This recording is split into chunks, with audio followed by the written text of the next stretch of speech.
I don't know. Say it with me. I don't know. Good God, it is liberating. I am a towering mountain of ignorance. I don't know. We're taught to believe that everything has a reason. And so we observe the world, we see what happened, and then we define the thing that happened as the reason the thing happened. But I think a lot of the time we end up mixing up thinking something with knowing something. This is why it can be so impossible to talk about certain topics with certain people. They've tied those suppositions to themselves so tightly with knots of narrative and constructed reality and values that there's just no untying it. And maybe unsurprisingly, in those situations, the best course of action is just to be friends. Maybe even ask them about that thing that they've created, because to them, it's immensely valuable. The world as we perceive it, as we've built it inside of ourselves, is a lie that we tell to ourselves, not out of deception, but out of necessity. We have no other choice. We simply cannot understand the world as it is, and so we construct.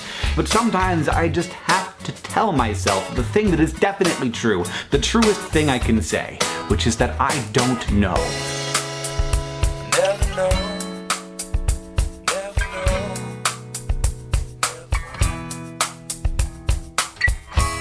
This is the Everyone's Agnostic Podcast with Bob Pondillo and Cass Midgley.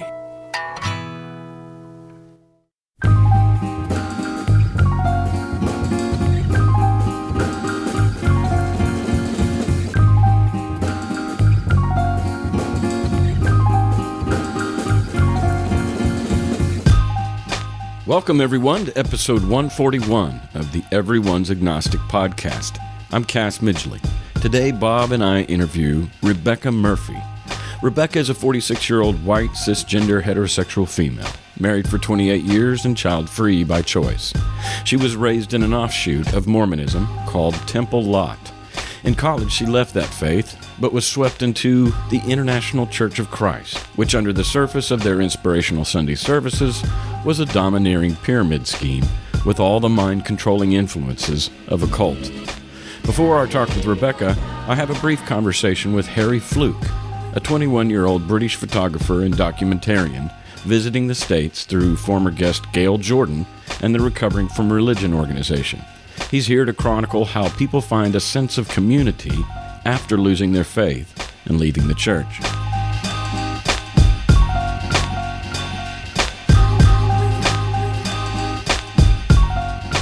If you've been following the last several episodes, you will have noticed that I'm on a journey, and I associate it with the stage of life in which I find myself, which I'll describe as midlife, post-religious, and post-parent. There seems to be a natural rite of passage happening that is not unlike puberty, where it's going to happen whether you like it or not. In the absence of meaning formerly found in the role of being a parent and or seeing oneself within a religious narrative, or simply the realization that one has fewer years left to live than one has lived thus far. Some realizations begin to enter one's mind that can serve as a mirror and exposes immaturity in one's character, at best, or can seem pathological at worst. It turns out, at least for me, that a strong sense of self has been kept at bay by the busying narratives in which my life has been immersed. And as the curtain closes on those narratives, my role as a parent, for example, or my role as a child of God destined to live eternally in heaven, that suppressed identity is coming unchained and emerging from the dungeon with a vengeance. But it doesn't know how to behave or even walk, and is blinded by the light of the sun and atrophied by immobility. So nothing about this homecoming is going to be pretty. In fact, it can arouse deep anxieties, even panic, and hopelessness that can lead to suicidal thoughts. You will hurt and be hurt by those nearest to you, especially if they're going through the same thing at the same time. Many marriages are ended by this transition, but I found my hope in a psychological concept founded by Carl Jung and Murray Bowen called differentiation. Differentiation of self is one's ability to separate one's own intellectual and emotional functioning from that of one's family and/or lover. Individuals with low differentiation are more likely to become emotionally fused with others. They're like Siamese twins attached at the hip, and this attachment that is largely dependent and codependent can last for years until this awakening happens, and you want to go your own way. Any attempt to do so will be taken personally by the person with whom you are fused. You want to differentiate yourself from them, and they say, "Why are you doing this to me?" When in fact you are doing nothing to them. They are just leaning on you so hard that they hit the floor when you move. People with low differentiation depend on others' approval and acceptance. They either conform themselves to others in order to please them, or they attempt to force others to conform to them. They are thus more vulnerable to stress and less adaptive to life changes. You may have heard of a healthy H-shaped relationship, where two standalone vertical lines are in relationship, contrasted with an unhealthy A-shaped relationship, where those lines are leaning on each other. Those with generally high levels of self-differentiation recognize that they need others, but they depend less on others' acceptance and approval. They do not merely adopt the attitude of those around them, but acquire and maintain their principles thoughtfully. These principles, morals, and ethics help them resist lapsing into emotional reactivity and impulsive thoughts and actions. Thus, despite conflict, criticism, and even rejection, those with greater differentiation can stay calm and rationally clear-headed enough to carefully assess the facts, less clouded by emotion. What they decide to do and say matches their authentic self, because they're in touch with that authentic self. Even when they act in the best interest of a group, they choose thoughtfully, not because they're caving into groupthink. They are more objective observers, more capable of calmness under relationship and task pressures. Confident in themselves and their own thinking, they can either support another's viewpoint without becoming wishy-washy, or they can reject another's opinion without becoming hostile with them or passively disconnecting from them. The ideal outcome here is when two people, be it father and son or siblings or husband and wife, both move from the A shape to the H shape. No one has to fall to the ground. However, if one person is unwilling or unable to do the work, the introspection, the therapy, the communication, the research, all of which are helpful in understanding what the fuck is happening, then they are most certainly going to crash when the other person differentiates. At that point, they have the option to stay on the floor, crying, blaming, and demonizing the other person, for the rest of their lives maybe. But in so doing, they miss out on the wonderful opportunity to grow up and personally develop. And secondly, they destroy a valuable relationship to their own heart. I see this as a key evolutionary development for those of us who have graduated from religious faith. When we discover that the self-debasing doctrines of our faith have left us a depleted shell or ghost-like version of our true selves, we have to find them and meet them, introduce ourselves to them, maybe for the first time. We have to get to know them. We have to ask them questions. We have to discover what they like and dislike because they've never been asked.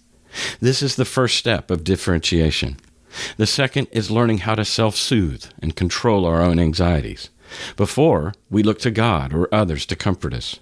The third element of differentiation is learning to manage our own reactivity, or what David Schnartz calls grounded responding. Religions remove responsibility from people, and when they get out from under that tyranny, they find that their ability to respond to circumstances and people is underdeveloped. They either over-respond in aggression and thoughtless comments, or under-respond in passive aggression, apathy, or disattachment. The fourth and last element of differentiation is endurance. Stay in the room with difference. Tolerate some discomfort for the sake of personal growth and the healing of relationships. Toughen up. Grow a pair. Start giving yourself and your loved ones the benefit of the doubt. Don't be so quick to assume the worst in them. Bounce back after defeat and failure. Ultimately, you know what this is. This is saying yes to what is. This rite of passage is a gift and will reap tremendous benefits in your life and relationships if you can endure it.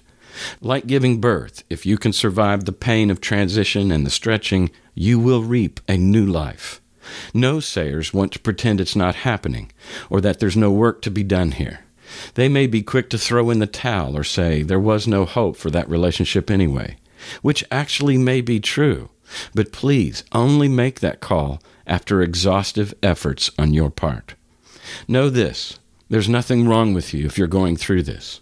Don't blame or shame yourself or anyone else.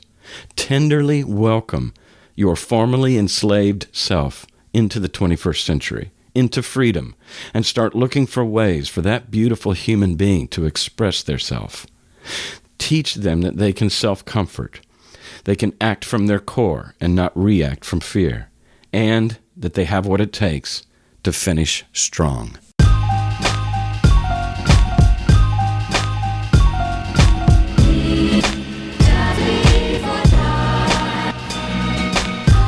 Don't forget, coming up Saturday, March 18th, the Nashville Nuns Convention. It's an all-day event to be held at Unity Church in Nashville. Tickets are $20 at the door.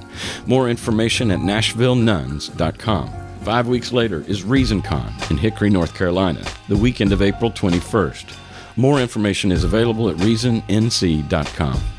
We taped this conversation with Rebecca Murphy on February 5th, 2017, and the interview with Harry Flook on March 5th. We interview people you don't know about a subject no one wants to talk about. We hope to encourage people in the process of deconstructing their faith and help curb the loneliness that accompanies it. We think the world is a better place when more people live by sight, not by faith. Please subscribe to our podcast and leave a review wherever you listen to podcasts. Also, you can support us monetarily in 2 easy ways. You can pledge $1 per episode or more through Patreon. If half of our listeners would give $1 per show, I could quit my 2 day jobs and my wife could go back to college. The second way you can support us is through a lump sum donation via PayPal at our website, everyone'sagnostic.com. Our opening monologue is an excerpt from a YouTube by Hank Green titled Towering Mountain of Ignorance. The music behind it is Never Know by Jack Johnson. The segue music on this episode was created by the Barry Orchestra, found at barryorchestra.bandcamp.com. Thanks for listening, and be a yes-sayer to what is.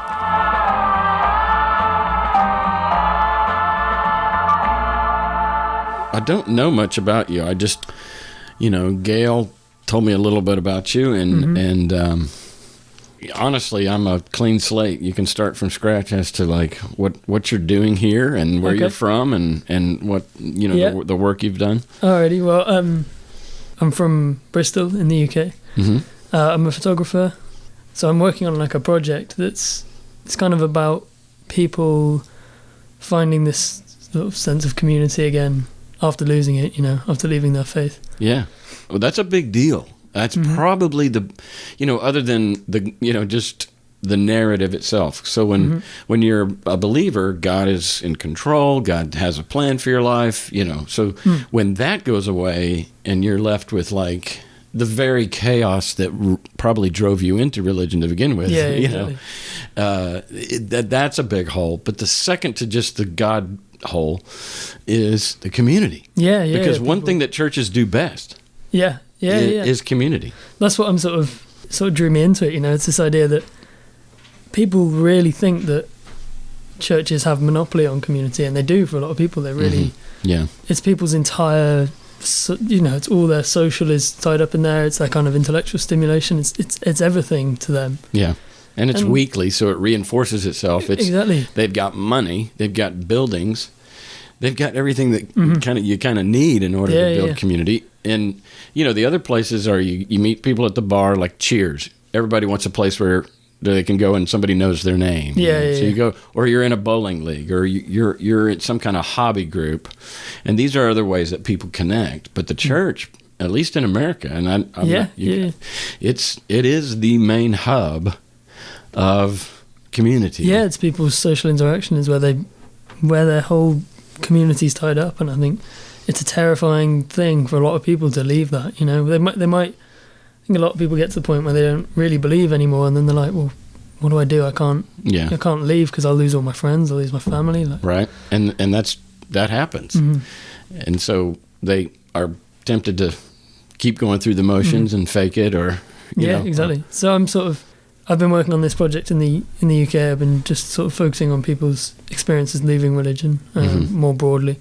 Yeah, I've been sort of photographing people and then chatting to them, getting their experience.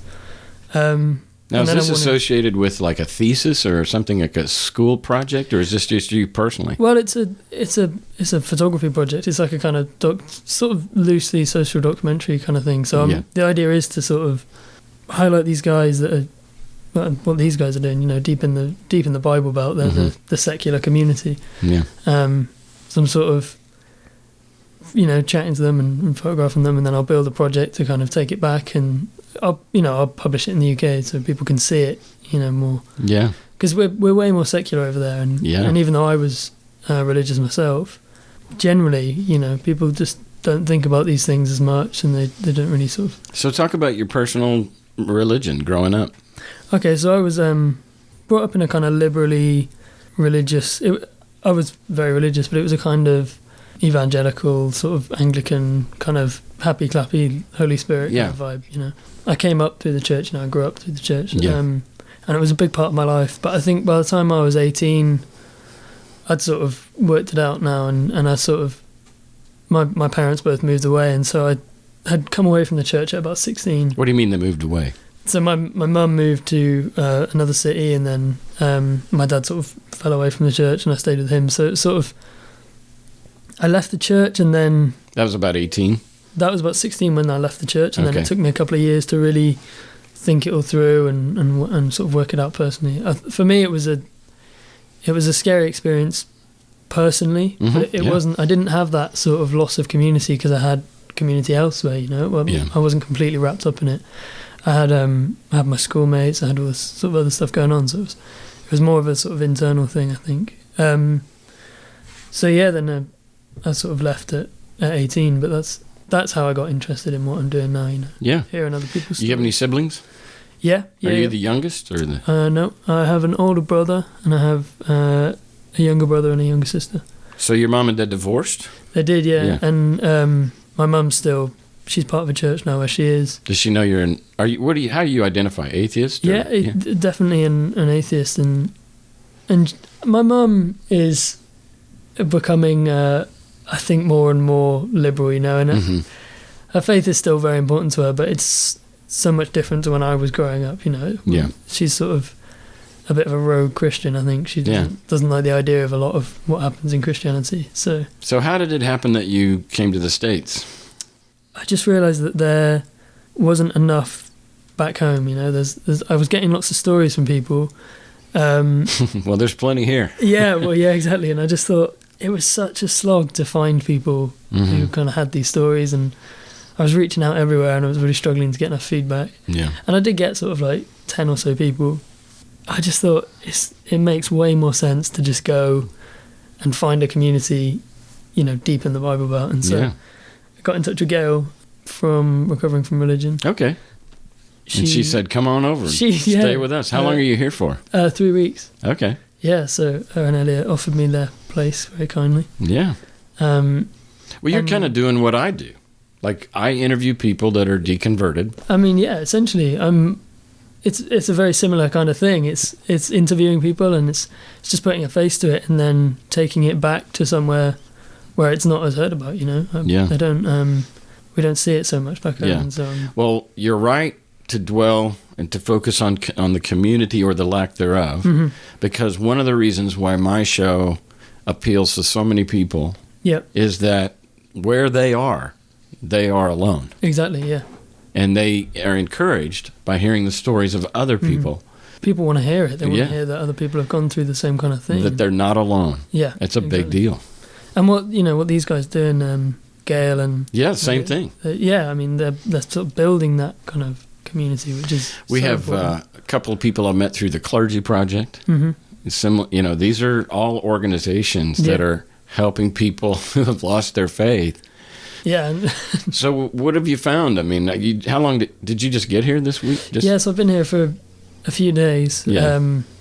First couple of days I've just been going around, kind of a bit of a culture shock, to be honest, like just churches everywhere. So I've been kind of photographing the kind of more public presence, of religion here. So the big church here in Murfreesboro is World Outreach. Yes, we went there last night. You went there last night? Yeah, that was weird experience. Sure. Really strange experience. Great to go, but just kind of, there's just so much money there, Yeah, lots of money. Yeah, and so many people. You sit there in the pew and you look to your right and your left and you're like, these people are completely into this. Yeah. That was it. That was the first time I'd been back to a church. Since you were 16. I left. Yeah. And so... How old are you now? I'm 21 now. Okay. So yeah, going back and not believing it was just a bizarre shock to the system, you know, looking around and just being like, these people really are invested in this. And to some degree, I used to believe it too. Like you're feeling like, wow, I was really caught up in this. I don't know to what degree you were. I was fully in, you know, fully invested in it. So to go back and kind of not be a part of it was just... So as a child, you would pray and try to connect with God, and you would read the Bible, or, you know... Yeah, it was... I mean, to be honest, my church wasn't that Bible-focused. It was just whatever the pastor was telling us, you know. Yeah. But I fully believed it. I was kind of terrified of the idea of hell, and that's why it took me so long to actually get out of it. Sure. So that's why what I mean when I say it was a kind of an internal thing. It wasn't the community. It was just a sort of really difficult to doubt because I had that fear lingering over me. Sure. So I was completely involved. So your beliefs about the afterlife have evolved. Mm-hmm. What do you believe now? Oh, that's a big question. What do I believe now? I don't know. I can't know about. Yeah. You know, I think this is our chance. We better make the most of it. Well, obviously the evidence supports that the brain is where consciousness takes place. The brain is tissue, and the tissue dies, and so our consciousness dies. I guess there's this question of the soul, right? If there is something that lives on, and if so, is it us? How can it be us if our consciousness dies? I mean, it's a mind fuck. Yeah, it is, and you have to grapple with all that when you leave. You know, you've got to really. Yeah. You can't just leave and then go, well, I'm not Christian anymore. You've got to really sit and... Oh, it takes a while. Yeah, and I used to have weird questions with my friends where I'd say things like that, and they'd be like, why are you thinking about that? Because they've grown up not religious. Oh, I see. And so I'd come out of, and I'd be asking all these questions, and people are just kind of they've already come to their own conclusions, and I was, I suppose, late to it. Yeah, and I'm envious of that. of a culture where the exception is that you believe. Exactly, yeah. It's the opposite here. Yeah, well, I've noticed, yeah. It's the exception if you don't believe. And in many cases, you have to keep it to yourself, either to keep your job or to keep your friends, things like that. Yeah, I mean, it was great going we went to the Murfreesboro Freethinkers Coffee earlier. And this morning? Yeah, this morning. That's a good group of people. Yeah, just to hear all their kind of stories, and you realise that it's just so common. You know? Did you get some good pictures? I took a couple, yeah. But I think people were a bit sort of unsure what I was doing there or why I was there. But I got some photos, and I got a lot of people kind of interested in the project, so I'm going to go meet up with them and chat to them. So is it online where people can follow your work, or? It will be. Yeah. It's not yet. Do you have a website? I do have a website. What is it? Oh, it's just harryflook.com. Fluke? Fluke is FLOOK. Okay. Mm-hmm. But actually, I was going to put a shout out if anyone's in the Murfreesboro area and they want to get involved. I'm looking for people who have left religion in particular, because I want to hear their stories. And also anyone who's kind of part of the secular movement, part of the kind of building community. And you're going to be around enough to go to NanoCon. Yeah, I'll be around. Well, that'll be huge, because it's going to be full of people that, and you do have within the atheist community, you do have like people that are lifelong atheists, or maybe even second or third generation atheists, so they don't have that baggage of being a deconvert. Yeah. But then you're going to have those. That's me. See, I was an evangelical pastor until I was 39. Wow.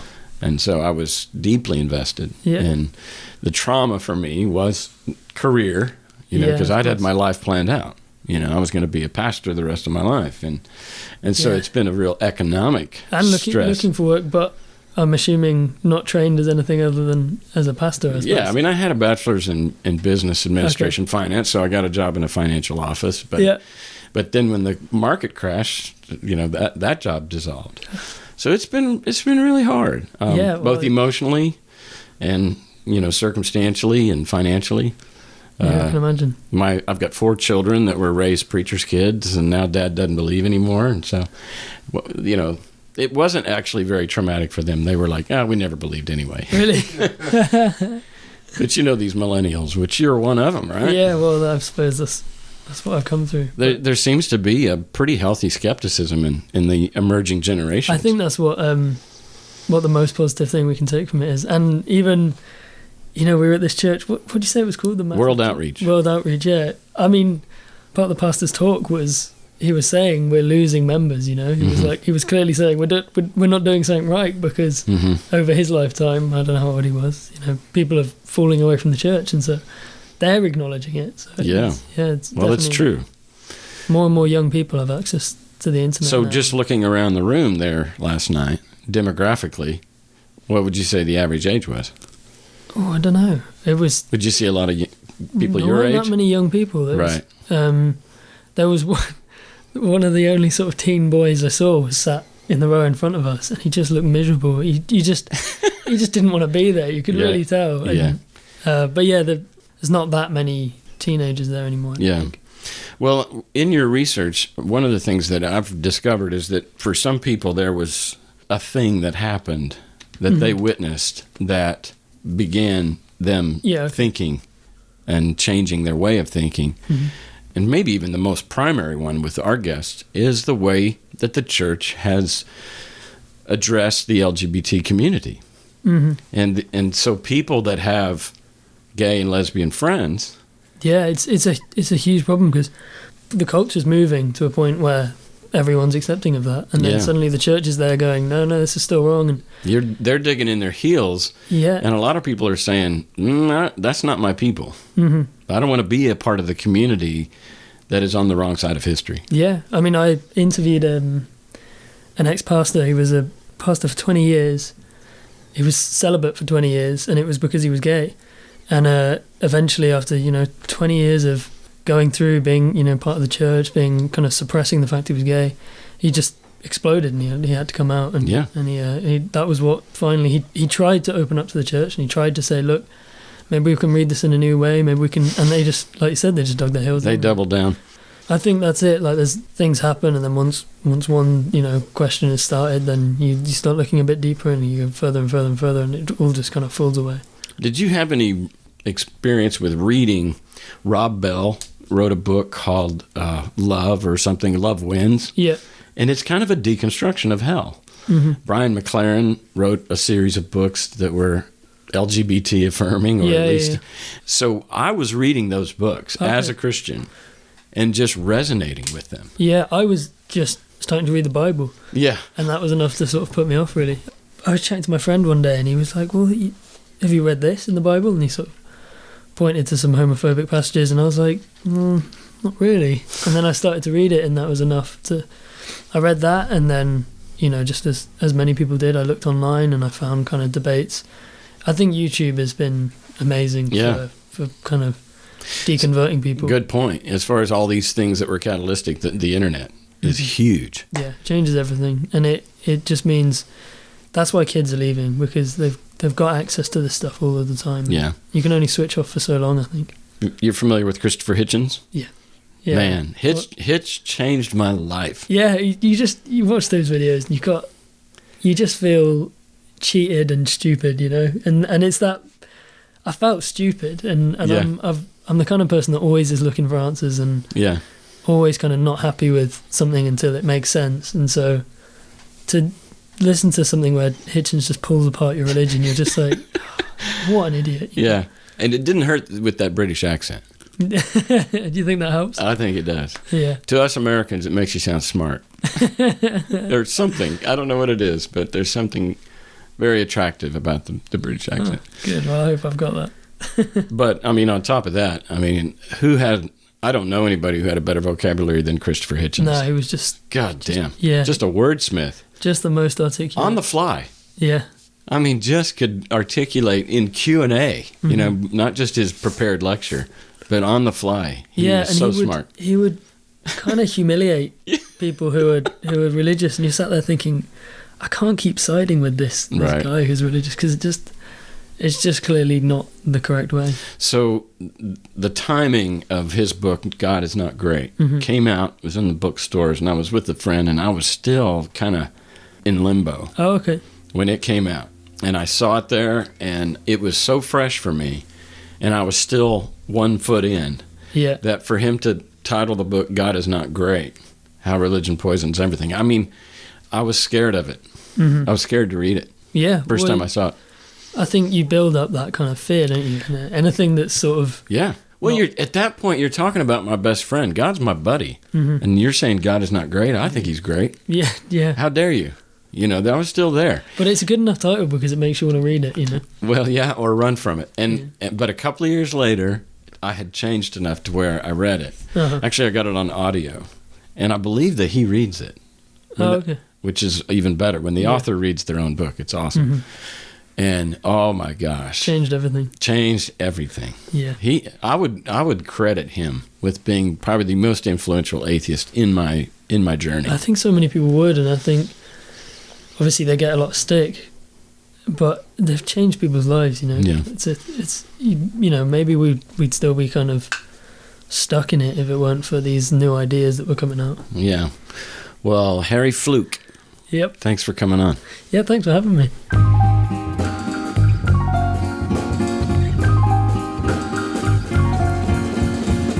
So that's my talk with Harry Flook, F-L-O-O-K. He was a bit nervous about coming on, but he did well, and his project is a worthy cause. You can contact Harry directly at harryfluke@ymail.com or follow his work at harryfluke.com. Next up, our talk with Rebecca Murphy of California, USA. I apologize in advance for the poor audio quality of Rebecca's voice, but I deemed it tolerable for publication, and I think you're going to like her. She's a force to be reckoned with, especially since she's done being duped by religion, and is an out and proud agnostic atheist. So without further ado, here's our talk with Rebecca Murphy.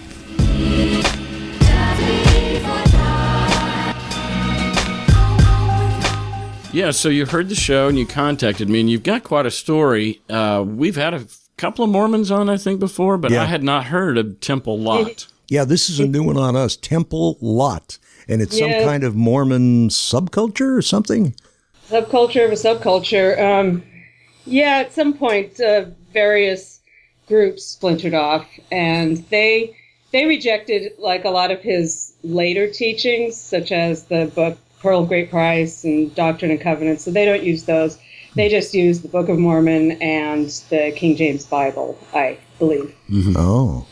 So I guess just take us back to your childhood and that experience. Well, church is some of the earliest memories I have, just getting together. Before I started school, it was kind of some of the only social outlets I had, but it was all family, and then we also met as a family, so... Yeah, your church was a home church. Yes, it was. And it was literally made up entirely of family members. Yes. Okay. In Montana, because there were just the few of us that belonged to that church that lived where we lived in Montana. Mm-hmm. So, we met at our house, and it was just, grandma, 2 aunts, my cousins, and my family. Yeah, and for a child, that's like Thanksgiving every week.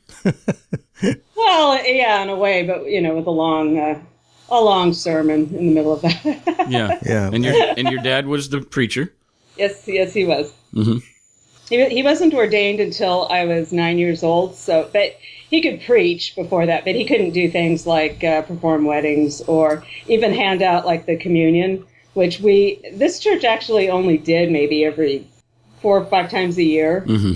It was not a weekly thing. Yeah. But after he got ordained, he was able to do that. And once a year, we had an apostle from the church that visited, spent maybe 4 or 5 days with us. And when he came to visit, we had church services every night. Yeah. It was kind of like, hey, Brother Ely's here, so, we got to like really take advantage of this. And, So at what point did it branch out from just meeting in your house? Did they ever expand it? Was there any desire to expand it, to reach out to the community, or was it a fairly remote part of Montana? I would say that evangelism wasn't really part of the deal for regular churchgoers. Mm-hmm. That was left up to the 2 guys going door to door.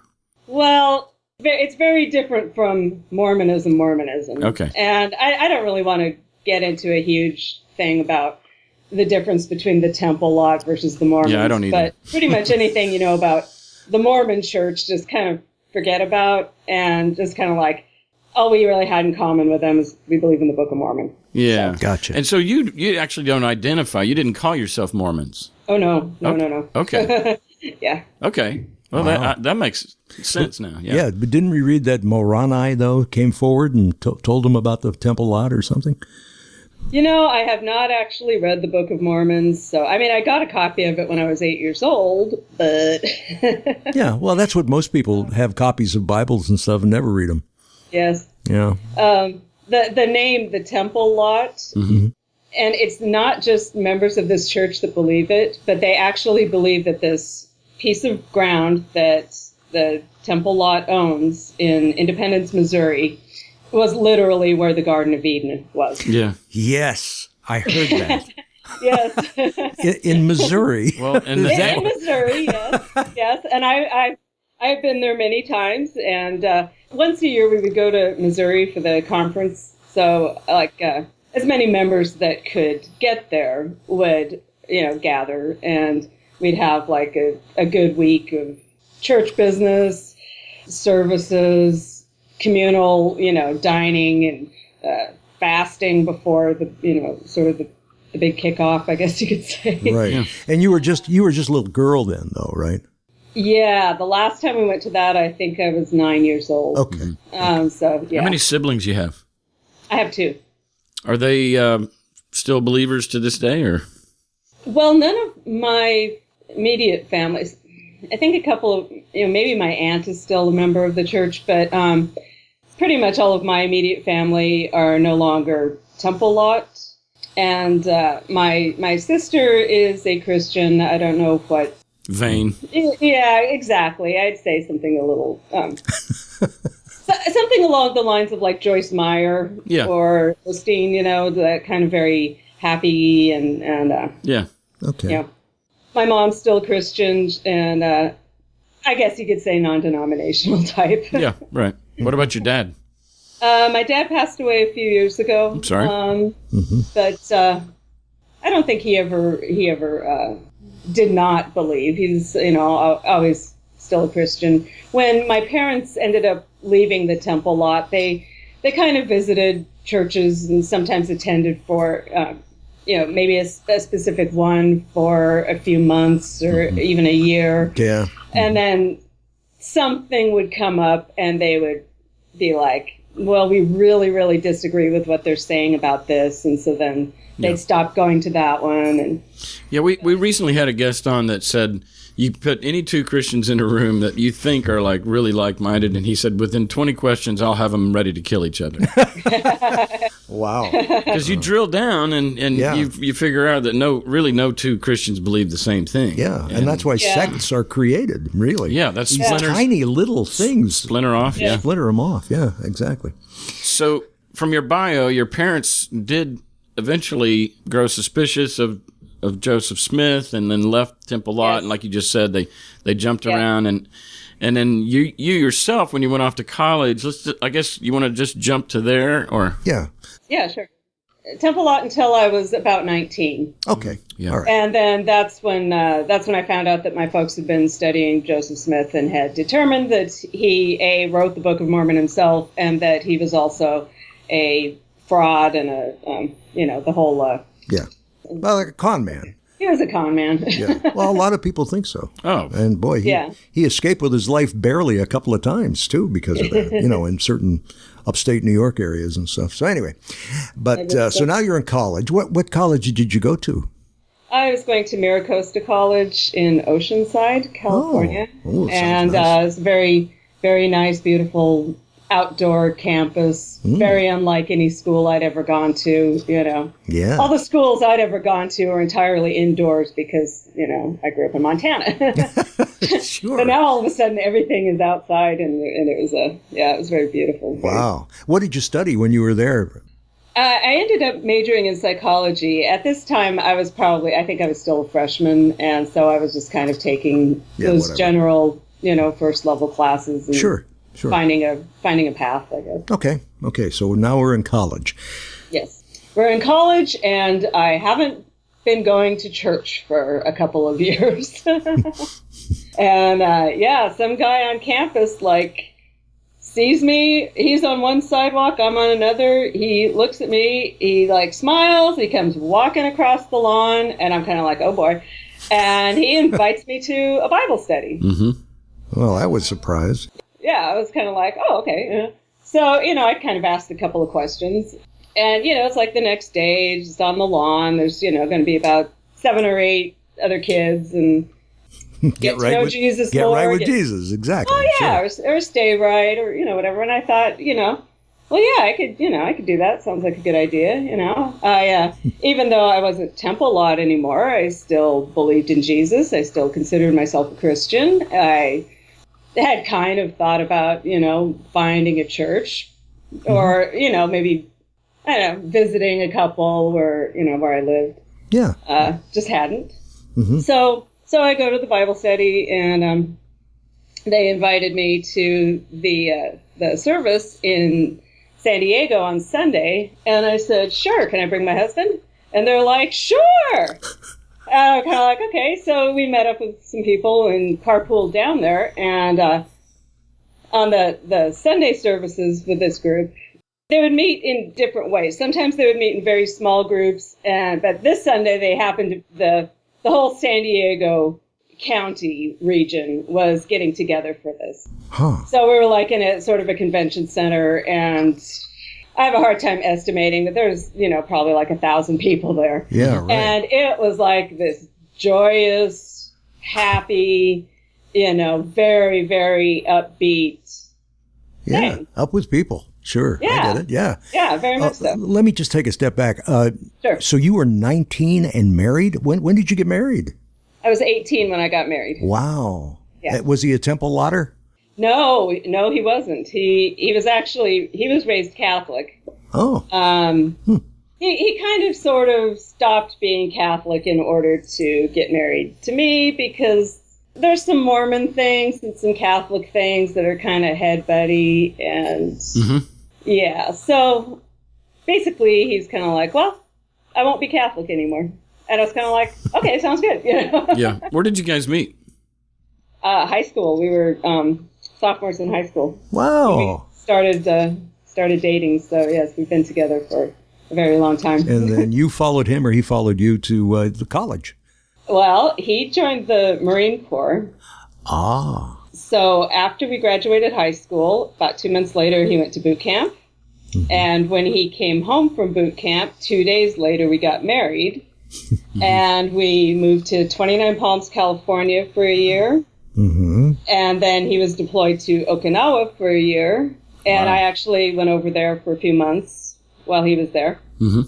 And then he was stationed at Camp Pendleton.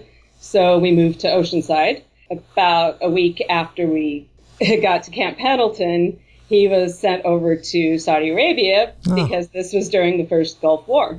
Holy cow. And I enrolled in the school at Maricosta. Gotcha. And then he came home, and it was probably 2 months after that is when the guy invited me to the church. Okay. And you and your hubby then drove down, and there was this 1,000 people, and everyone was having a great old time. Okay. Yeah. And the people that we rode down with took us over to introduce us to some other people. We couldn't really figure out why. It became clear later. So they introduced us to 2 couples who lived in the Oceanside area that were about our age. The thing is in this church, married people kind of stick together and single people kind of stick together. So you've got like a singles ministry where all the single people sort of mix together in a group, and then it's sort of like the couples. Right. Gotcha. So they introduced us to, a couple of couples, and they, the ladies, gals, they're, my age, early 20s, were like, hey, we're having a volleyball thing on, in 2 days, you want to come to that? And I was like, sure. And I go to that. And then they asked me if I wanted to come to a Bible study, just them. And it was really, really close to the school I was going to. So, at one of their homes. And this is the International Church of Christ, right? Yes. Okay. Yes, it was. Okay. I've never heard of that one. There was a lot of house churching. There was a lot of getting together in parks. Sometimes on Sundays we would meet at a park. Sometimes we rented other churches for, like, say, Tuesday night things. I remember going to a variety of different other church buildings that we would just rent for the evening. Yeah. But little by little, they woo you in with the love bomb. And then but you figure out pretty quickly that they're structured like a pyramid in that you're accountable to people, you confess your sins to these people, and was it like an Amway scheme? Well, they mentor you. It's a discipleship scheme. Oh, okay. And so she figures out pretty quick it's almost like a spider wrapping a wasp in its web, I mean, I just feel like, you're kind of naive. You're walking into this, and then the next thing you know, they're introducing you to couples, and the next thing you know, those couples are your mentor or whatever you call them. Yeah. And then the next thing you know, you're expected to be at every meeting. Oh, you better believe it. And then the next thing you know, you're expected to tithe, and you have to show your pay stub, and so get out. Yeah. Well, if you join and get baptized, then you are expected to be at every meeting, and you are expected to tithe. However, when you are doing the first principles study, that's when they're letting you in on all the stuff that is sort of going to be expected, but also all the reasons why. Because, I mean, it's just in the Bible. I mean, there it is. And these studies, the first study I did, where they parade a whole lot of scriptures that really specifically lead you to conclusions. Right. And they're very tricky, and they're very well done. Yeah. And by the end of the first study that I did with them, I was kind of like going, so you are saying that I am not a Christian and I never have been. Right. According to their standard, according to this. And they're like, well, I mean, we're not saying it. This is what the Bible's saying. Yeah. This is what the Bible's saying, Well, and let me stop there, because this is fascinating in the sense that one of the things we do in the secular community is we literally can take if-then statements and logical statements and lead you to some place where a conclusion is made. And we could say the same thing, that it's not us saying it, it's science, or it's the facts. It's reality saying it. But to these people, so this presentation has the appearance of a logical pathway to a conclusion. Oh, they're if-then statements almost, as far as like, if this scripture says this, then, and this one says this, then this is true. And and then it just leads you down to a place where you feel like you are standing on rock solid ground. Huh. Yes. And you can't say, come on, you're kidding me. No, that's for sure. Well, no, because the authority of Scripture is not kidding around. Yeah. Oh, yeah? Okay. All right. Okay, I get it. Well, the very first study that they usually do with people is called the Word of God, which they did not actually do with me, because they asked, do you believe that the Bible is the Word of God? And I said, well, yes. Well, you skip it. You clap out of that class. And they're kind of like, well, since we don't have to convince her that the Bible is the Word of God, let's just go on to the discipleship study. And let me sort of explain another thing, how these studies work. You, the recruit, is alone, and there are 2 or 3 or sometimes even up to 4 other, in my case, women, who are all members of the church and are all on the same page. And they're leading you through the study. And they're leading you through. And your husband is not in the room. No, he isn't, because they've isolated him. He would be studying with the men. Yep. Yes. Mm-hmm. And generally, if I'm studying with 3 specific women, he is going to be studying with their husbands. Okay. Gotcha. Okay. Yeah. So I just kind of want to, sort of explain it. So you are always, it's just you by yourself. Yeah. Yeah, 3 against 1 or something. 3 against 3 1 or 4 with the like, yes. Yeah. And I had a lot of objections after that first study, and I think I actually, for whatever reason, wanted to go through it again, because I wanted to prove to them that I was a Christian. Oh. And so the next time I went through it, they brought in a bigger dog. They brought in somebody who was maybe had been in the church longer, or had more higher up the pyramid. Yeah, a little more, maybe had more insights into how to, make this argument. And, they're telling very personal stories as well about, how, what a horrible wretch they were before, Well, and how they at one point thought they too were Christian. Maybe some of them, yes. Yeah, but did they eventually convince you that you weren't? No, they did not convince me that I wasn't and that I had never been. Yeah. And that they also did not convince me because the next logical point is, and neither is anybody in my family. You know? Yeah. So this means grandma. Uh-oh. Them's fighting words. Oh, yeah. The suggestion that my grandma was not a Christian, even though she believed in the Book of Mormon, I am here to tell you that she loved Jesus more than anybody I've ever known. Yeah, and in your mind, if she's not one, then we're all fucked. Well, yeah.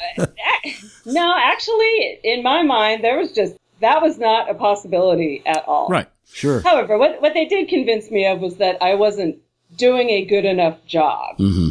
We'll just kind of put it that way. Yeah. Okay. Yeah.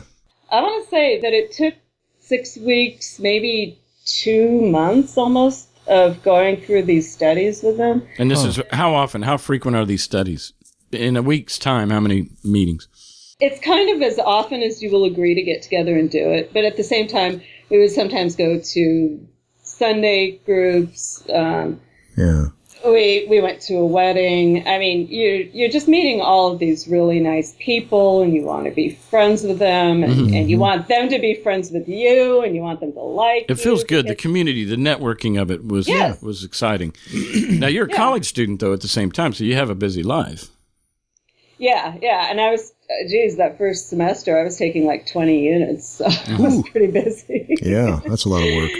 But in the summer when, school was out is when I certainly had more time to think about these things. So they sit you down, they go through the Bible, they give you, scriptures and passages, and they make you the logical suggestions and whatever. Yeah. And sometimes you say, I don't think so. Yeah. Or do you say, yeah, I see that. Or both. Or both. Yeah. Sure. What do you do? Yeah, exactly. Both. Oh, both. Okay. If you say, I don't think so, possibly depending on how you put it, you might right away be informed that you are prideful and not wanting to hear the word or accept the truth. Mm-hmm. Rebellious. Rebellious. Prideful. Oh, yes. And rebellion is the sin of witchcraft. Get out. In the Bible. Who the fuck? Really? Yeah. Witch, burn the witch. Okay, fine. All right. I mean, I couldn't handle any of this. I would say, I'm out. That's it. That's all. No more. I'm going to go find some better friends. We got really close to that, but you stayed. But, long story short, ended up signing on. Yeah, but Rebecca, in your later years, like in the last 7 years of your adulthood, you've actually gone back and tried to understand why I was so into this. Why did I need this to be true? Why did, because what Bob's saying is he would have walked out a long time ago, but there was something laid in you as a child that was a construct, or, a grid that was almost like we used to call the God-shaped void. That I need this. In my heart, yes. I may be skipping ahead here, but what did you find out about yourself as far as why did I need for this to be true, and why was I so credulous or gullible? Mm-hmm. There were certain things that one simply does not question. Yeah. After I was out of the church for a long time, I really avoided anything to do with church. Mm-hmm. But I would still run across things like my sister-in-law, who's a Jehovah's Witness, would say, one time, just the way she said it, she said, well, we believe, blah, blah, blah. And I got stuck on that word believe, like we believe. Mm-hmm. And it's kind of like, what if you didn't believe? There was another time where somebody had said that my great-grandfather was a man of unshakable faith. Right. And the absolute first thing that popped into my head, which really surprised me, was, why is that good? Mm-hmm. And then I had to spend some time trying to figure out why is that good? Is that good? Yeah. I mean, that kind of means maybe you're not really, going to have an open mind to other things. Right. So have you given much thought? There's a lot of discussion around the word belief and the act of believing, and some say that it's not a choice. I have given a lot of thought to that, and I've listened to a lot of discussions on that. And honestly, I do not know. It's a mystery, but some of the points are like, even now as an atheist, and my family, and especially my mother, is deeply grieved by the fact that I've lost my faith. Mm-hmm. And she continues to kind of say things that insinuate, her hopes that I return. Mm-hmm. And she wants me to return as if it's like I could just unlearn everything that I've learned as far as evolution or, the fallacies of Scripture, and just believe like it's a choice. And it doesn't feel like a choice to me. I am going to respond as a human being to the information that I'm presented. Mm-hmm. And so I think that's what the crux of that argument is that you don't choose your beliefs. They get fed to you in a way that, or at a time in your life, maybe where you don't get to choose them. It's just, especially when it's authoritative parents and big, man behind the pulpit. And consensus, all these people are saying the same thing. There's got to be something going on. And then this book was allegedly inspired by the Holy Spirit and, transcribed to human beings, and et cetera. Well, yeah, and it's true because it says it's true. Yeah, it's a circular reasoning, but tautology. Yeah, but these are the traps that we can get in, and and you definitely got in one. So you and your husband are attending these classes. You said 6 weeks, 2 months, something like that. And then what happens? So then we say, yes, I am sufficiently broken. What do they mean by broken?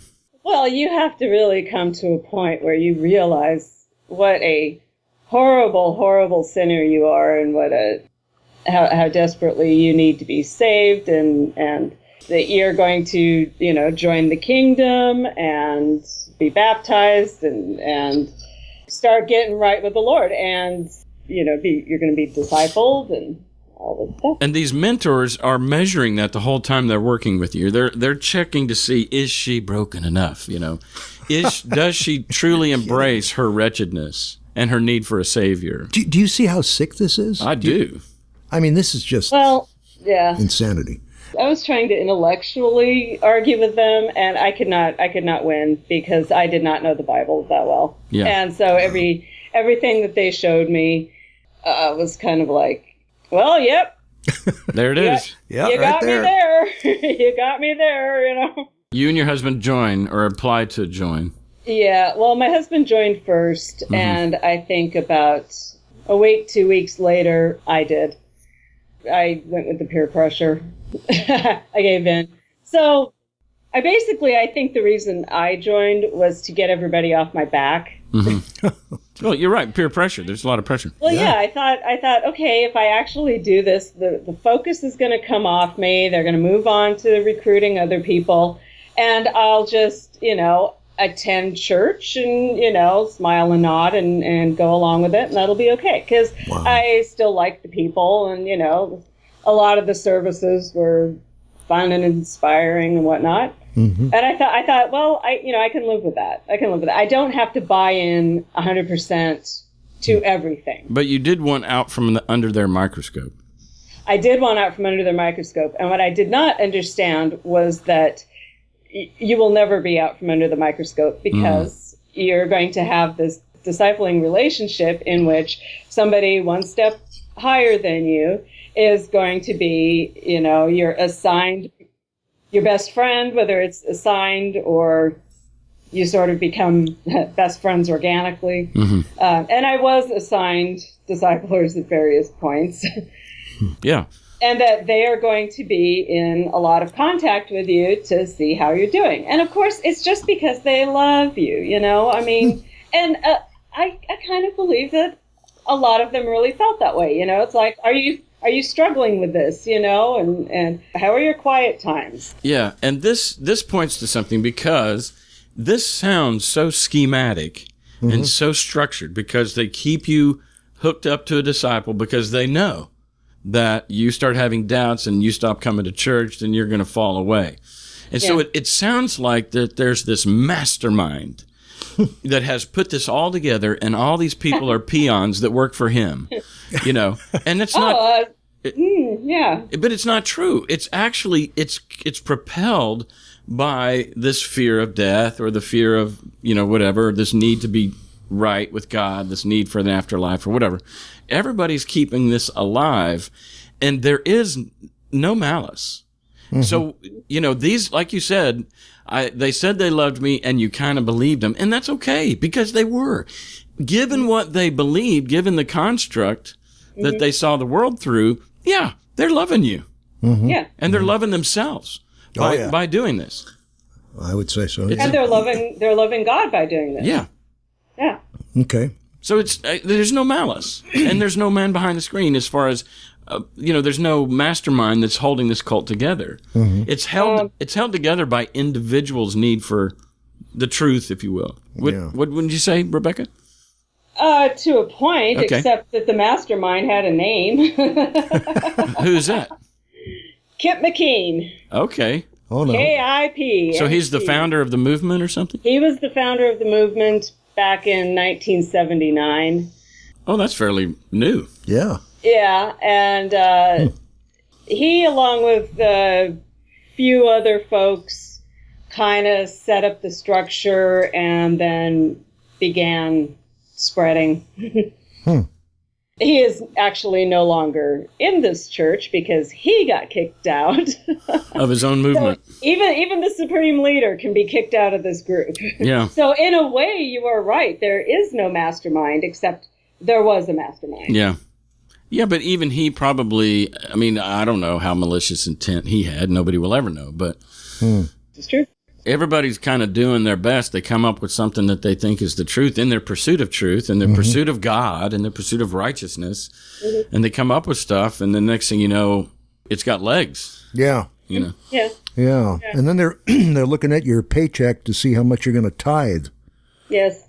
Now that just blows my mind. Really? They say, bring in your stub. Let me check this out. And you do it. Yeah. Fuck them. Really? Well, that's the level of accountability. Oh, jeez. Yes. That's creepy. Well, that's why it's important right up front that they get her to agree to her own wretchedness, because I need accountability, because I am tempted to not give you every penny of my tithe, and this is my way of staying true. Thank you very much. Mm-hmm. Man. Yeah, and you also, you confess your sins to your discipler. Mm-hmm. And it is not confidential like it would be in, say, the Catholic Church. Once you confess your sins to your discipler, that information can, of course, be shared with anybody and everybody. And any objection to that is you are harboring Satan in your heart. Yeah. You must have been a very sad person then. This just sounds sad to me. Were you sad? I was not happy. Right. I was not happy. It just sounds like, my gosh. So they eventually kick you out. They eventually kicked me out. Yeah. Yay.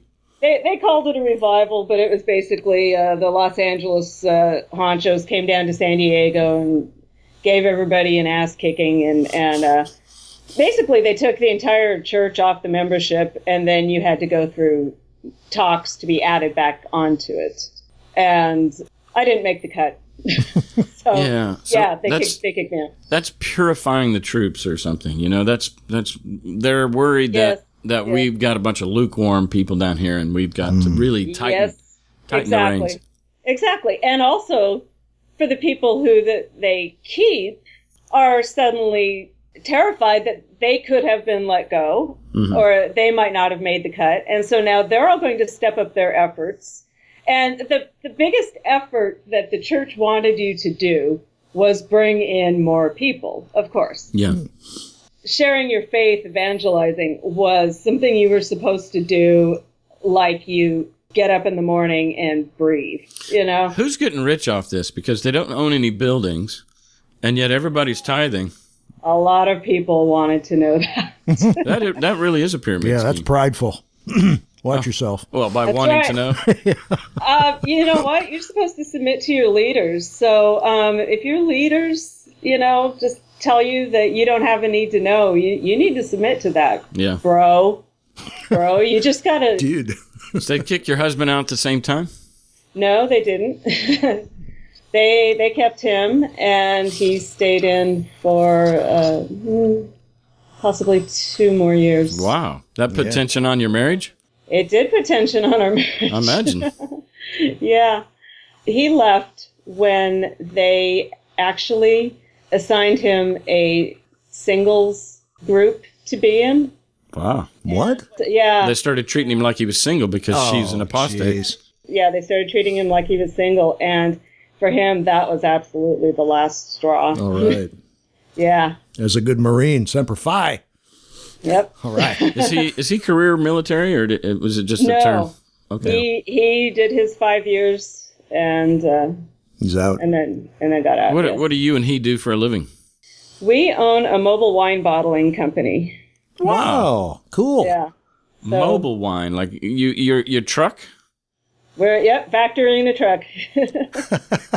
And you go and sell wine? So it's or- like a food truck, No. but it's a wine truck. Oh, you don't? No, we go to wineries and we bottle their wine. So it's a factory in a truck. I see. So yes, we hook up to their tanks, and Wow. they provide the glass, the corks, capsules, labels. They provide bodies to do all the work. The wine, of course, and we do the process, bottling for them. How'd you get into that? That's awesome.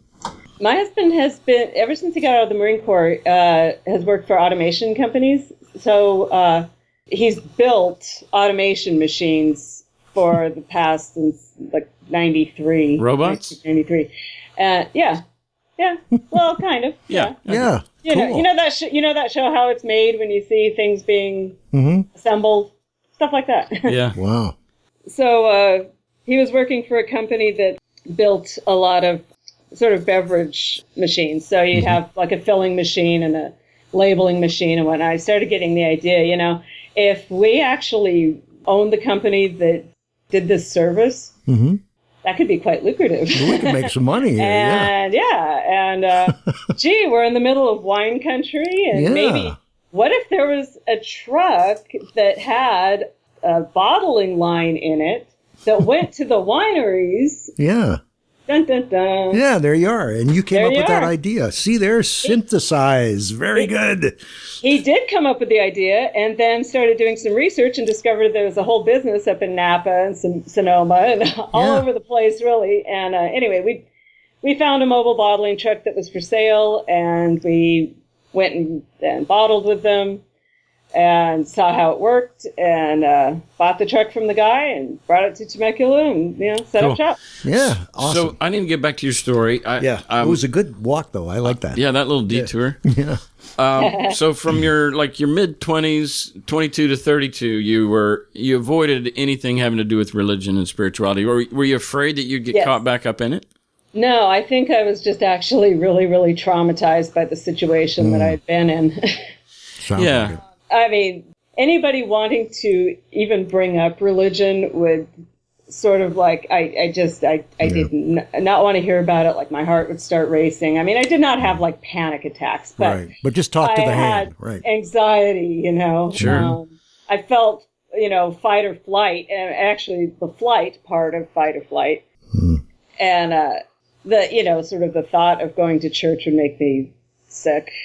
Yeah. But yet your husband was still going for a couple of those years, right?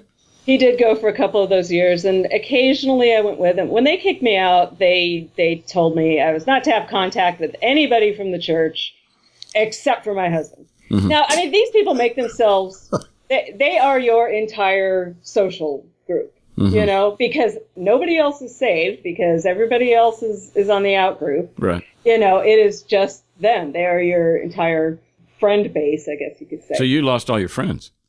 Yes.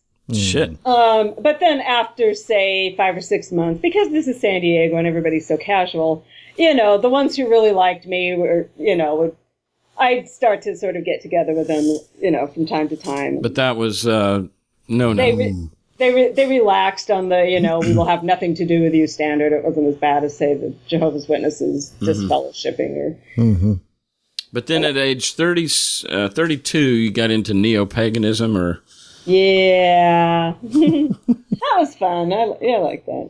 Yeah, that wasn't toxic or traumatic. No, that was interesting because I ran across some website on a Tori Amos website. And websites were different back then. This is like, 2002, or so. And there was like this thing called the Grove of the Goddess. And I'm like, what's that?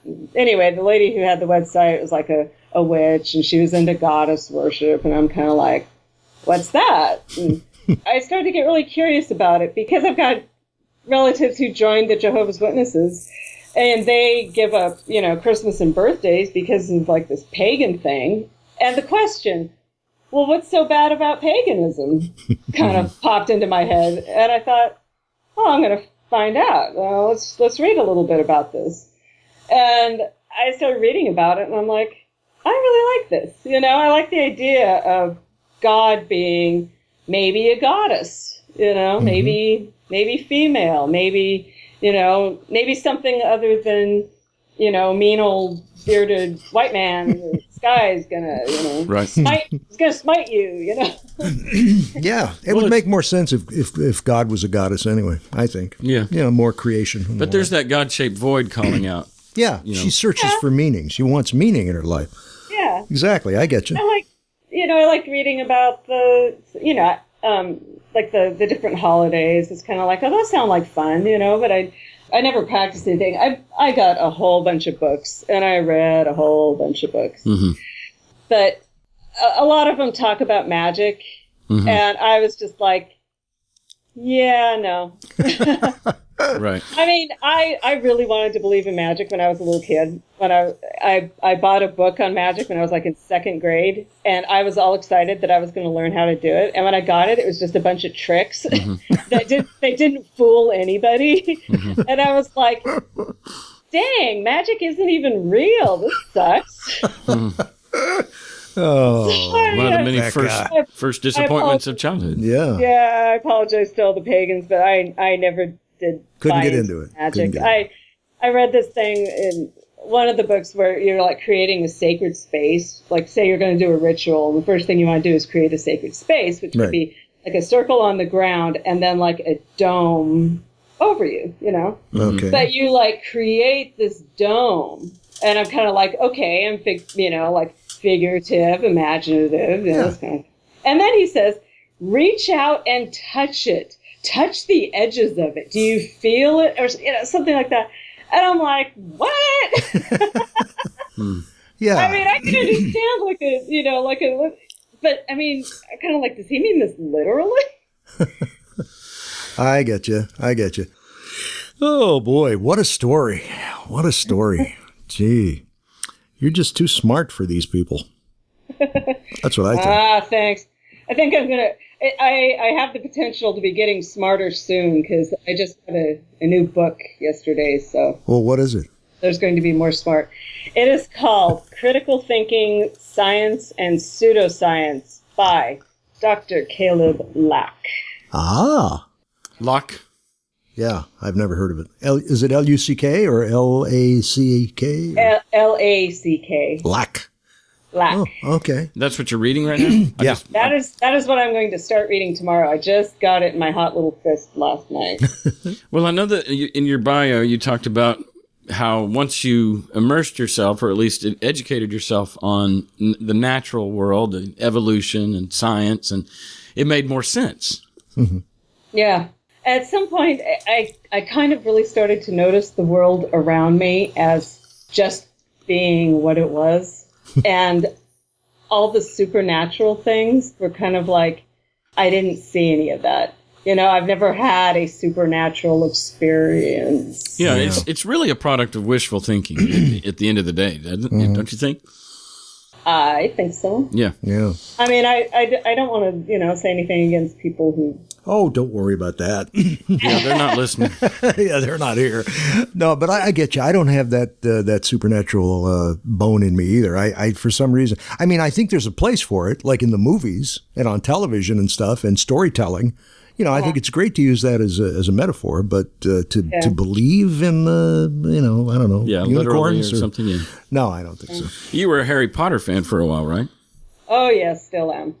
Oh, that's great. Yeah. Well, that would put you against a lot of Christians. Some Christians don't like that. They don't like that magical shit. I know. Well, in the ICOC, International Church of Christ, did they have any kind of limitations on what you could watch, like R-rated movies or music you could listen to? About a month after I got kicked out, the movie Bram Stoker's Dracula came out. Actually, it might have came out when I was still, just before they kicked me out. I'm not sure. Anyway, they told us, you do not need to go see this movie. This is not for disciples. Would they say it's a portal for Satan to come into your heart? Everything was a portal for Satan. Yeah, he was under every rock. This was actually probably going to cause you to lust or to, it was just not nice. Did you have any sins that you confessed to your mentors that went around and everybody knew about that was, embarrassing or hard for you to handle? Sure, yeah. Wow. But I'm not going to tell you what they were. No. But just the fact that it happened. Yeah, we wouldn't expect that. But at least in the Catholic Church, when you go in and talk to a priest, it's treated like, attorney-client privilege. But here it's like, hey, I know something. I'm going to tell you about Rebecca. Whoa, well, that can stop you right up. So the next time a handsome, smiling young man crosses the street to introduce himself to you, stay away. But in a lot of ways, I had to start studying how did I get suckered into this to try to figure out all the ways in which I was gullible, all the ways in which, because if you don't figure out what's going on, it might happen again. Well, yeah, and not just with, say, a religion, but also with, a sales pitch. There are a lot of sales techniques that I say these people used, and I don't like being sold stuff either, Yeah. Well, didn't you say something in your response to Cass about the 7 signs of being taken in, or what was it? Lifton's 8. Oh, yeah. What is that? The 8. Describe that. I can't remember. Mind control. Oh, it's mind control. Okay. Or thought reform, I think is how he puts it. Thought reform. Okay. Yes. I know the first one is milieu control, and I do apologize for my pronunciation because I don't know how to spell it. Milieu? Milieu. Yeah, that's good. Yeah. What is milieu? That's everything. Controlling your environment. Controlling everything. Yeah. Okay. Yes. Yeah. The ethos. Yeah. Including what you listen to, what you read. Some things take it farther than others. But this ICOC, they basically practiced. In hindsight, you were able to look back and say, oh, this is what they were doing, and it's textbook cult. mind control. Yeah. Wow. I think so. I wonder if Scientologists do the same thing. I would guess. I mean, I don't know. Well, and I think what we're seeing is that Rebecca was worried that she had a weak spot in her armor that not only this religion got through, but even a sales pitch might get through. So she wanted to gird up her critical thinking, and she discovers this Lifton 8, 8 things. And so these are 8 things to watch out for. Can I read you just a really short thing? How milieu control is used in totalistic groups. This one sentence. Sure. What members might know at any given time varies with their position held in that organization and is controlled at the top of the pyramid structure. So, this was a total pyramid scheme structure, and that's exactly how it worked. Do you have any friends that are still in it?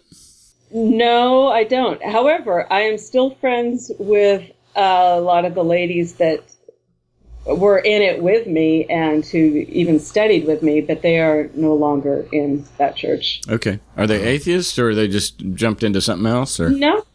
2 of them, one of them is Christian.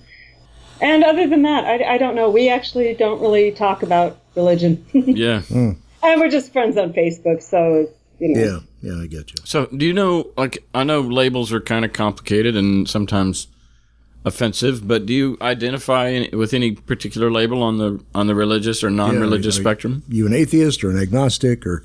I'm going to go ahead and use agnostic atheist. Okay. Yeah, because I don't know and I don't believe. Well, there is such a thing as an apatheist. Right, right, where you don't know and don't care. Yeah. Oh, I care. Okay. Yeah. I fucking care. No, that's good. What about your husband? I'd say he's a non-believer. I don't know if he would use atheist or not. I would say he's definitely against organized religion. Yeah.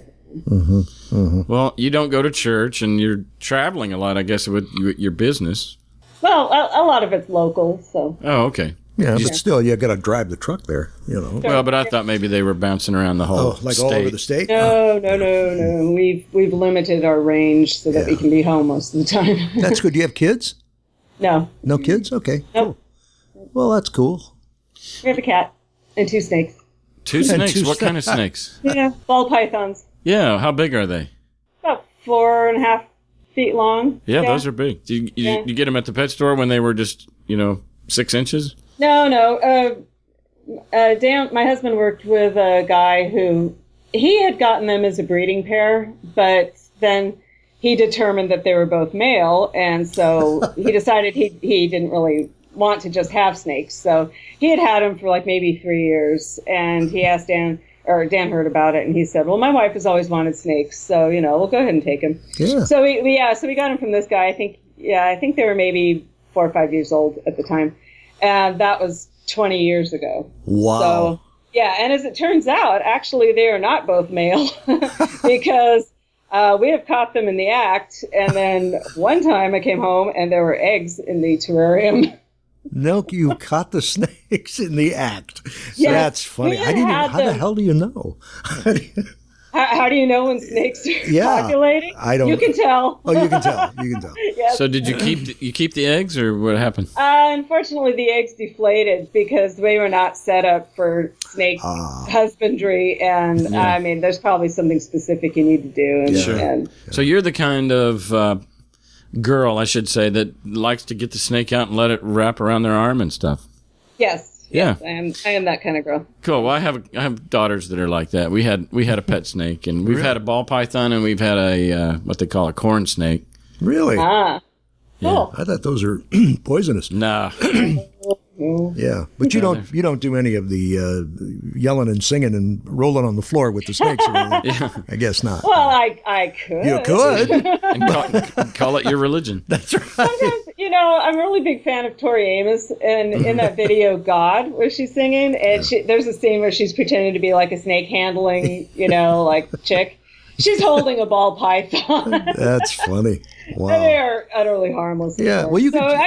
If I did that, I would actually be playing Tori Amos. That's true. As opposed to playing, like snake handling church.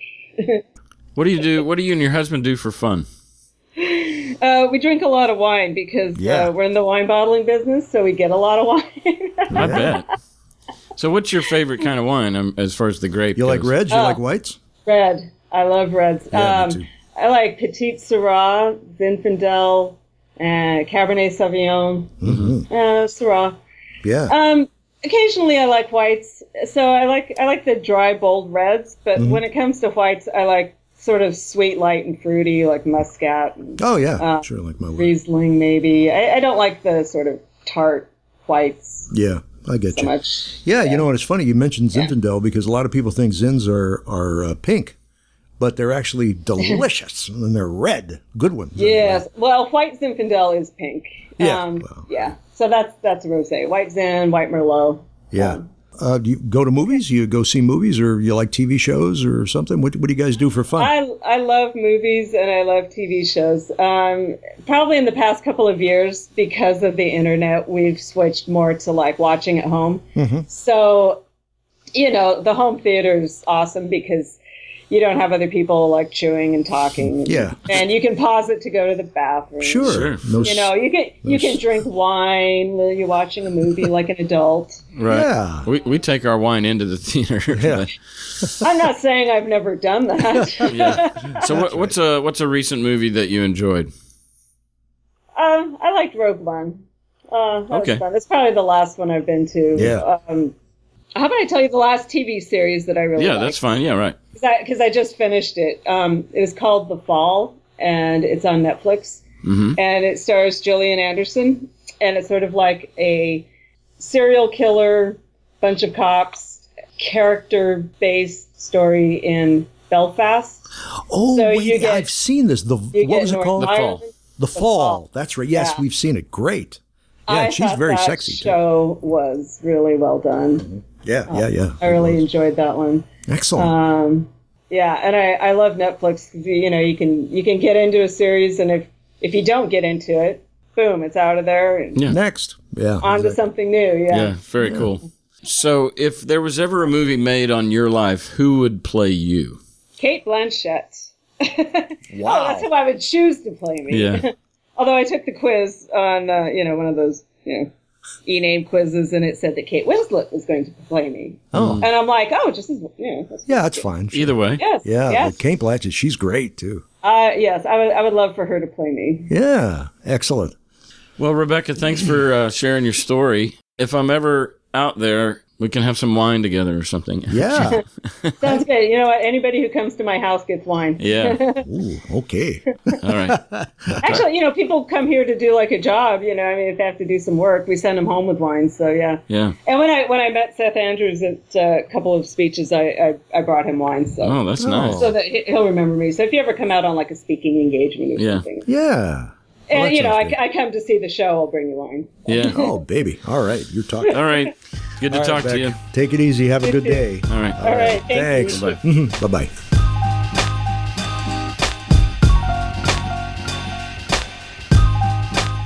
Rebecca Murphy. Wow. It really was a pyramid scheme. I was thinking about because it's, from the top, there's an apex, there's at the top, Yeah. and then you get a person, and they get a person, and you get and on it builds And they from all there. they all have to answer to, rather than to having each other. Amway parties, they have these things Yeah. to suck you into their church. And What there a were strange idea. there had to be a lot of money involved with everybody tithing. Tithing is a big deal. 10%. Usually, right? And they were accountable for it being exactly 10%. So My gosh. it's going up the. Yeah, where's that money going? Up, all the way to the They top. don't own any buildings. I'm telling you, man, that's a powerful scheme. Yeah, you gotta realize that when you get in, don't you think? But No, instead of looking you at that, yeah, that's right. Instead of looking at that, you'll go, "Oh, my mortal soul! Oh, I'm Right. going to hell! I'm going to heaven!" Well, this is the groundwork laid. I mean, Bob, Jeez. just for the audience sake, you and I just had lunch. We did a show this morning, taped a show, and when we had lunch, and then we just taped this. Right. At lunch, we were at a Chinese buffet, type restaurant, and it's Sunday 12 o'clock, 12:30. when we were there. And the place just fills up with, you can tell, people coming in from church. They're in their Sunday best or whatever, or your families are together and such. And, Same probably prayer. a large percentage of the restaurant was filled with Christians. And this table next to us had 4 or 5 kids at the table and praying before the meal, everybody's head bowed and stuff. And, obviously I used to be that guy. And I used to really, really believe that I was doing the right thing by raising my kids that way and stuff. And here I am sitting there, and because of stories like this, and all the 100 and some episodes that we've done, and my own life was wrecked by this thing. And I'm sitting there trying to have an appetite to eat, Yeah. and I'm anxious. I'm made anxious by the fact that these are visible reminders. These people are reminding me of how fucked up this nation is as far as how Christian hegemony has got it by the balls. And it breaks my heart because she got into that stuff because she was indoctrinated as a child. So the construct was there. And therefore she spent the next few decades trying to fill that God hole that the parents put there. Yeah. And it's tragic. It, like you say all the time, so much pain and hardship that could have been avoided. Yeah. And you avoided it. Well, it just, but I was in that situation where some radio guy or television guy that I used to know, Yeah. Set me up and put me in a little room, and there was 2 people in it. And it's like, all you got to do is accept Jesus as your Lord and Savior. That's all you got to do. Say it. Say that you accept him, that type of stuff. Yeah. And I'm like, I had to be in my late 20s. And I'm like, no, what do you, no, I feel, why are you making me uncomfortable? Why are you doing this? I'm not going to, Good for you. what are you talking about? Right. Well, Well, you have have to have enough confidence in yourself. you had a lot of agency for a young man I don't know about that, but okay, thank you. in that moment. Well, at least in respect to this stuff, I certainly did anyway. And I don't know why that is. I was raised Catholic. Maybe that's why. I don't know. yeah, But my mom was more of a just be a good person, Bobby, kind of a thing, you know. What's that phrase that you did in a show a while back that your mom told you to? What did you show? Think of others. Think of others. Think of others. Think of others. Think of others. It's not all about you, you know. And she's right. In some ways, that is. Well, it's kind of Jesus-y, really. No, actually, what I was going to say is it's not all about you. Mm-hmm. Is a good thing, I think, to teach a kid, because I think one of the reasons that religion appeals to people is that it's framed in a way that it is all about them, that Jesus died for you. If you'd been the only human on earth, he would have died for you. They say that all the time. God knows the number of hairs on your head. He has a plan for your life. Yeah. And you matter, and, you know, da-da-da-da. And so it kind of speaks to the ego. Mm-hmm. Isn't that counterintuitive or ironic that by being one who thinks of others and realizes the universe doesn't revolve around you, you had the agency to stand up to people? I guess so. You see the irony? Yeah, no, it's like I get that. You'd think you were belittling yourself by saying think of others and you know it's not all about you. But actually, she was giving you what you refer to all the time, and that is you were seeing yourself a part of the interconnected web of all things. Yeah, absolutely. I think she was like that. Not in need of fixing by this savior. Yeah, no, I never heard stuff like that. Like you're broken and you got to get fixed or anything. No, but I did hear, because you're right, it is counterintuitive. I think we do think about ourselves, certainly as children, all the time. It's all about us. Naturally selfish. So somebody's got to say, hey, cut that out. It's not about you. It's not always you. There's other people here, you know, put the toilet paper in there or something, you know. Think of others, that type of stuff. Well, the thing about our brains is we still have the reptilian brain. We still have the fight or flight impulse. Right. However, this doesn't get said very much. We don't need it anymore. We actually don't. We're not. Fight or flight? Yeah. We don't need it anymore. We don't live in the forest with wild animals. We're going to be fine. We rarely ever need to access that brain. Have you ever been in a fight? Yeah. I haven't. I haven't been in a fight. Yeah, but I'm just saying, there are times maybe when, you know, somebody breaks into your house or whatever. Okay. You're going to use that reptilian brain, and that's when it comes in handy. But what I think happens way too often is we use it all the time. We walk around using it. In fact, I was at I was at a rally it was kind of an anti-Trump, anti-ban, flight ban, travel ban rally. And a bunch of Trump people started driving around the square with their loud motorcycles and honking their horns and stuff until the police made them stop, because we have the right to peacefully protest and stuff. Yeah, sure. But this guy, and you can tell he's just a loner because he just starts talking to me. I'm a stranger, and he just starts talking. He said, "This is just humans. The humans always need to fight, and they're going to find a reason to fight." And in some ways, I agreed with him, but I didn't get engaged with him at all because he was not listening. But it did show me that if we were people that didn't succumb to the need for always looking for a fight, you know what I'm saying? It's like we don't need to pull out the reptilian fight or flight, or, you know, there are these impulses of our nervous system that are involuntary. And one of them is, it's kind of passive. I mean, well, they're all passive, but, you know, you blink in your eyes, or your digestive system, or your awareness of your tiredness, or your awareness of your hunger. These are things your body is telling you all the time, involuntarily. And that's one part of this stuff that's good, and obviously it's necessary. There's this other that tells you that you're in danger.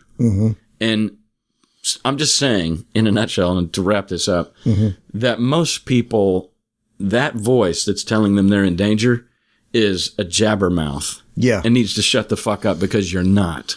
You're not really in any physical danger, but I think people do stand up, and then, you know, they show how fearful they are when they start speaking, or a flight response might be censorship, you know.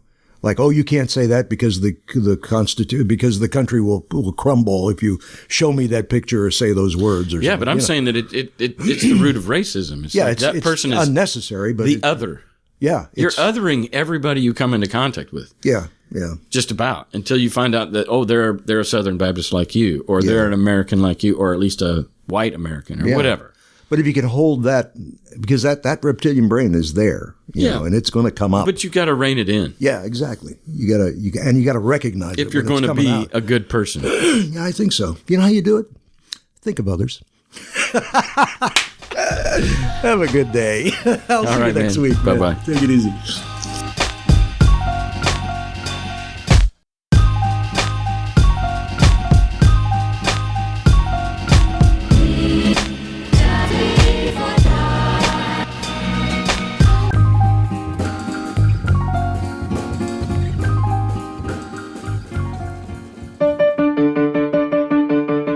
We, the nuns, the non-religious, unaffiliated, atheists, agnostics, humanists, and heathens, are statistically the fastest growing group in the nation. But here in the Bible Belt, you'd never know it.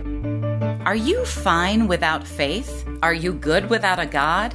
If you're questioning your beliefs or you're happily religion-free, join us in March for NanoCon. NanoCon, the Nashville Nuns Convention, is a one-day secular extravaganza. Last year, NanoCon drew over 400 participants for an affordable full day of speakers, workshops, vendors, music, food, and fun. The 2017 NanoCon is stepping it up with the brilliant Matt Dillahunty as keynote speaker. We are building an inclusive community of thinking people, just like you, so be there. St. Patrick's Day weekend, Saturday, March 18th. Learn more and get tickets online at www.nanocon.info. Let's get this party started. Where's the best place to meet your online friends? Where's the best party where the fun never ends? Where will Bobby Carey be our MC too? I bet you'd go if you only knew. It's ReasonCon, it's ReasonCon in Hickory, North Carolina. It's ReasonCon, it's ReasonCon, and the speakers couldn't be finer. We've got Matt Dillahunty and Aaron Ra, Callie Wright and Lawrence Krauss. We've got god-awful movies coming to you live, and Jim Craig and Shelley Siegel really jive. It's ReasonCon, it's ReasonCon. Meet the people in your favorite podcasts. It's ReasonCon, it's ReasonCon, the conference where you'll have a blast.